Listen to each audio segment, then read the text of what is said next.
Chapter 19. Hank, wake up, Imelda said as she shook me awake from my deep sleep. Hank! Right now. My eyes were bleary, and I looked around the room to find Imelda in front of me. My wives were still fast asleep beside me, but the priestess was fully dressed and clearly upset about something. What time is it? I asked as I rubbed my eyes. It's supposed to be dawn, Imelda implored, and I could see that her skin was slightly green. Something felt terribly wrong. What is it? I asked. You have to go to the castle, she said, and she pointed outside. There. Under attack. It was thundering and lightning, and I wondered if she was worried that the castle would be struck again. But that had been a strike by the moon goddess, and as far as I knew, our current king hadn't done anything to earn that level of wrath.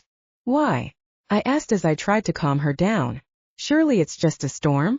It's not just a storm, she said. I had a vision of the goddess and the castle was under siege. I rarely have visions, Hank, but the ones I do have are never wrong. You have to go. My bones wanted to stay in the warm bed, but something about Imelda's fear forced me to my feet. She flitted around the room while I found some clothes, hauled on my armor, and then headed down the stairs with my moon sword in hand.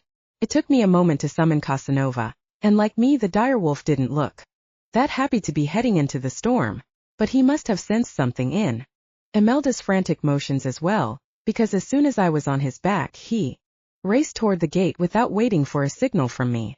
Rainwater poured off of me, and heavy drops nearly blinded me as the wind blew it into my face. The clouds were so thick that there was very little light, and Imelda's near panic clutched at my heart as I fought to see what was ahead. We were nearly to the royal castle before I could actually see it, and then I actually gasped. The drawbridge was up, and the guards were gone. The dark water in the moat sloshed around as thunder and lightning cracked in the background. I was nearly overwhelmed by the sights and sounds of the raging storm as the rain clattered against my helmet and water found its way under my armor. But I had to push forward. If Imelda had seen the goddess, I had to go. I approached the roaring moat and marveled at the dark waves that rose up from the normally calm waters. The foamy crests almost seemed to form figures that were trying to climb up the castle walls. I stopped at the edge of the moat as I tried to figure out how to get across. With the drawbridge up, I really didn't have much choice other than to swim for it, but the water looked brutal in the storm. But my moon ring glowed as if trying to tell me that I was going in the right direction, so I slid off Casanova and stuck a toe in the water just to see what would happen. That's when I heard a low growl whistle up from the murky depths of the dark, magical water, and I grasped at my moon sword tighter as I tried to find the source. Casanova barked a warning as a dark, shadowy creature rose from the depths. Its red eyes glowed in the dark storm, and though it didn't quite look human, it definitely had a face, and an angry one at that. I took a deep breath and readied myself for a fight with the watery beast.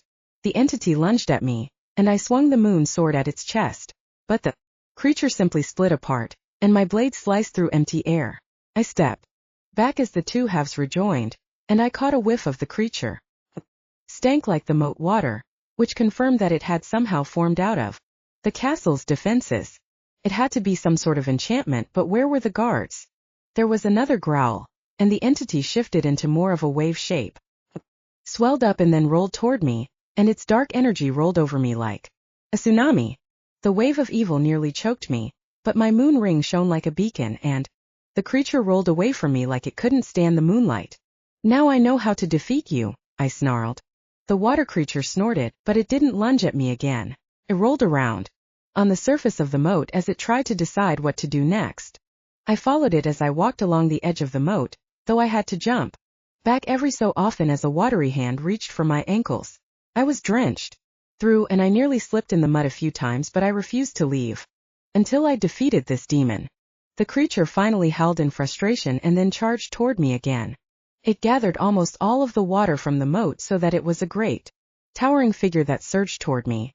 I planted my feet as well as I could in the mire, lifted my moon sword, and prayed to the moon goddess until the blade was little more than a bright silver light.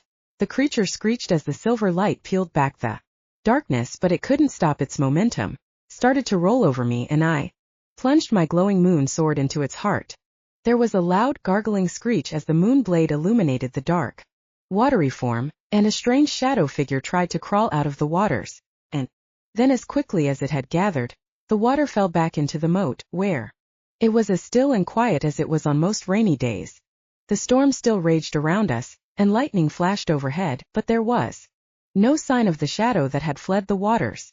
Had the moon goddess sent me all this way through such a powerful storm just to chase away whatever that thing had been?